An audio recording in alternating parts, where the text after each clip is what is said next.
Good morning.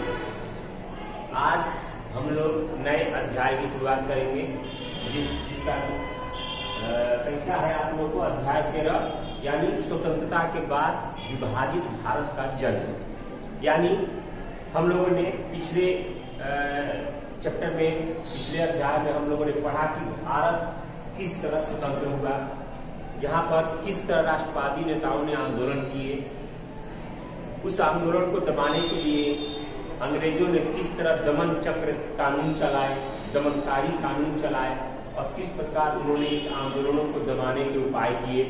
बहुत सारे तरह के कानूनों को उन्होंने बनाया, लोगों को फांसी दी, गोली मारी, लेकिन उसके बावजूद भी हमारे देश की एकता और अखंडता ने जिस तरह से अंग्रेजों से लोहा लिया, जिस तरह अंग्रेजों के खिलाफ उन्होंने आंदोलन किया और उसके प्रमुख सूत्रधार थे हमारे महात्मा गांधी, जवाहरलाल नेहरू, भगत सिंह, चंद्रशेखर आजाद, सुभाष चंद्र बोस और भी बहुत सारे हमारे राष्ट्रवादी नेता थे जिनके नेतृत्व में ये पूरे भारत के लोग ने आंदोलन किया। और उस आंदोलन में सिर्फ एक ही वर्ग नहीं था, इस भारत के सभी वर्ग के लोग, अमीर हो, गरीब हो, कोई भी हो, महिलाएं हो, नौजवान हो, किसी भी धर्म का हो, किसी भी जाति का हो, उन्होंने एकता को अपनाया और एकता के कारण ही इस आंदोलन को मजबूती मिली।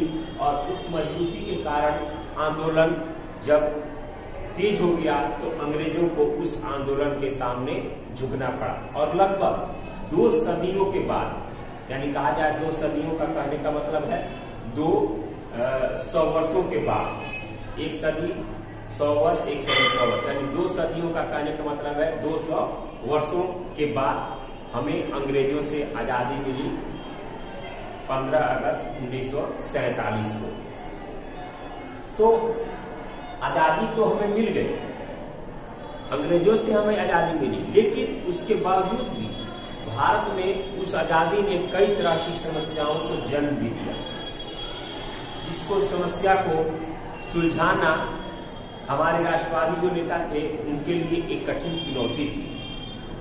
यानी एक ऐसे भारत का निर्माण करना था जिसकी सोच, जिसकी कल्पना उन्होंने की थी। जब हमारा भारत आजाद हुआ और आजाद होने के साथ ही बंटवारा भी हुआ हमारे भारत और पाकिस्तान का, तो जब बंटवारा हुआ, जब एक लाइन खींच दी गई किसको किधर जाना है, तो उस समय लगभग 1 करोड़ शरणार्थी, यानी 1 करोड़ लोग हमारे देश में आ गए रहने के लिए।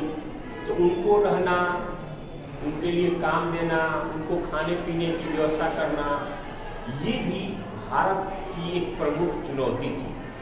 1 करोड़ लोग कम नहीं थे, क्योंकि उस समय जो स्थिति थी भारत की, भारत तो शोषण में जिया था, भारत शोषण में रहा था, यहाँ की हर चीजों को अंग्रेजों ने शोषण किया था और उस शोषण के कारण भारत के पास कुछ नहीं था, वैसी व्यवस्था नहीं थी, वैसा पैसा नहीं था, वैसा उत्पादन नहीं था।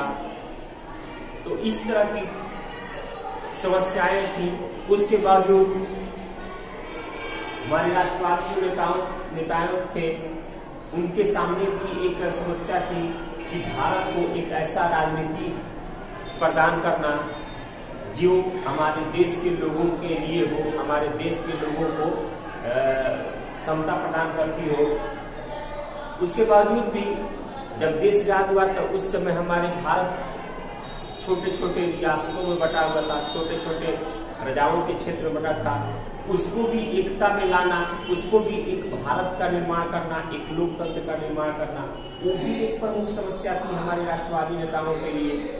तो ये तमाम तरह की समस्याएं थी हमारे भारत आजाद होने के साथ ही। ये तमाम तरह की समस्याएं भी निकल कर आई भारत आजाद होने के बाद।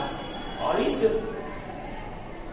चीजों को हमारे राष्ट्रवादी नेताओं ने किस तरह निर्माण किया और स्वतंत्रता के बाद जिस तरह भारत का जन्म हुआ, जिस तरह भारत का निर्माण हुआ, उसके बारे में हम लोग को इस चैप्टर में पढ़ना है।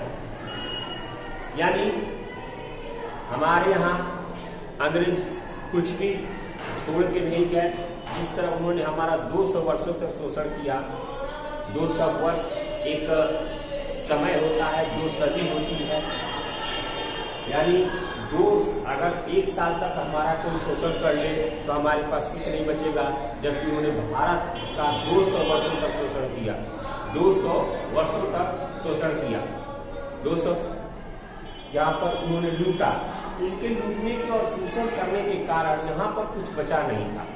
तो भारत जब आजाद हुआ तो उस सरकार के समक्ष या भारतीय जो नेताओं थे उनके समक्ष कई प्रकार की समस्या एक साथ उलझी हो गई। एक तो बंटवारा, एक तो शरणार्थी आए, फिर एक राजनीतिक स्थिति कायम करना, देशी जो रियासतें हैं छोटे छोटे राज्य उनको एकता करना, एक भारत का निर्माण करना।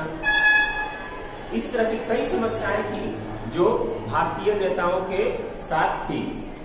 लेकिन उसके बावजूद भी हमारे राष्ट्रीय नेताओं की सूझबूझ के कारण, हमारे राष्ट्रीय नेताओं की अकल के कारण, उनकी दूरदृष्टि के कारण हमारा भारत का एक निर्माण हो पाया, जिसमें बहुत सारे ऐसे थे जैसे लौह पुरुष सरदार वल्लभ भाई पटेल, जिन्होंने भारत को एक किया।